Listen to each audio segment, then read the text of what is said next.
A sharp slowdown in the United States inflation has convinced everyone that the Federal Reserve will not only take a pause in the key rate hike, but will also start getting ready for a gradual cut. However, there are those who have another view on the situation. In fact, it's only the Federal Reserve that differently sees how things stand. Jerome Powell did not say a word about a possible monetary policy loosening. What's more, he explained that according to a plan, the regulator might raise the benchmark rate 1 or 2 times more. Why are these such different views? Judging by mass media, interest rates are mentioned through the prism of inflation. That's why one may think that to determine the monetary policy parameters, the regulator relies only on consumer prices. However, that's not true.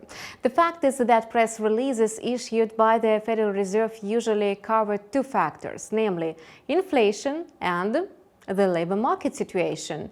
At the present, U.S. employment has almost reached its all-time high. In other words, the market is overheated. This, in turn, may seriously affect the country's economy, and the only way to improve the situation is to raise the key interest rate. This explains Jerome Powell's words. Notably, even the most reasonable analysts were puzzled by the sharp slowdown in the U.S. inflation, and the expectations failed to meet reality, as everyone, except for the Federal Reserve, forgot about the labor market. From the macroeconomic point of view, the decision to keep the key rate at the current level and announce a possible rise is logical. In addition, the Fed's decision could also be explained by the official's intention to assess the influence of the previous interest rate hikes on the economy and markets.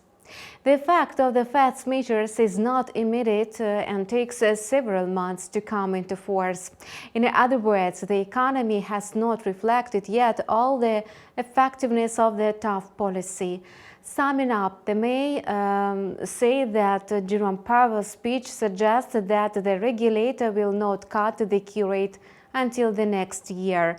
Now, a lot will depend on the European Central Bank, and there is no doubt that today the Central Bank will raise the benchmark rate to 4% from a 3.75%.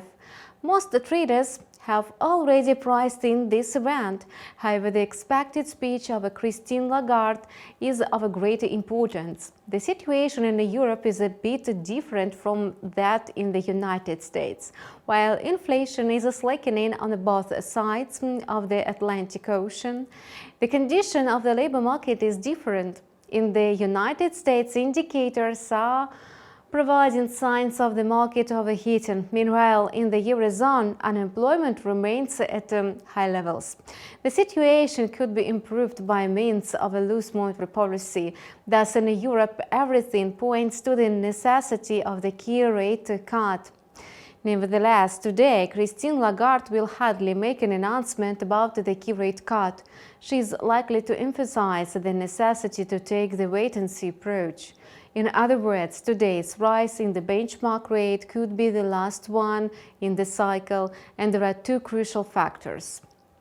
Firstly, in the United States, the key interest rate exceeds the one in Europe, which is the main driver of the US dollar.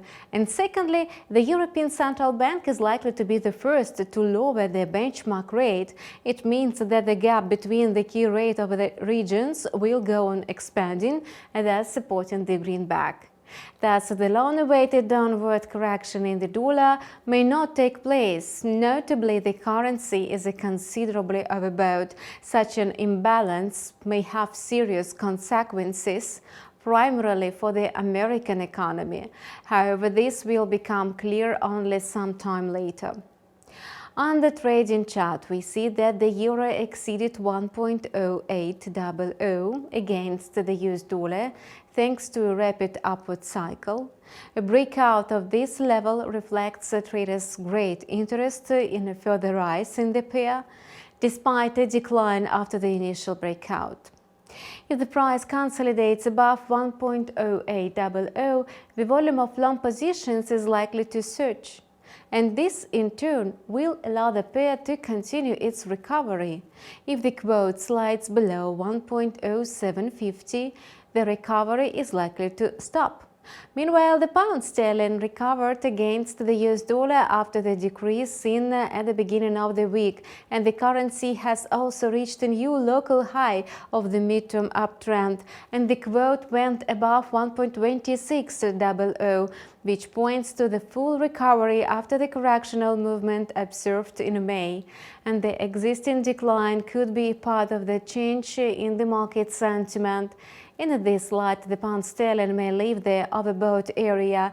If the pound-dollar pair climbs above 1.2700, it may jump even higher. However, there are assumptions that the pair will continue falling or stagnate. And that's all for now. We keep monitoring the financial market situation. Subscribe to our channel and see you in several hours. We will take a close look at the US trading session.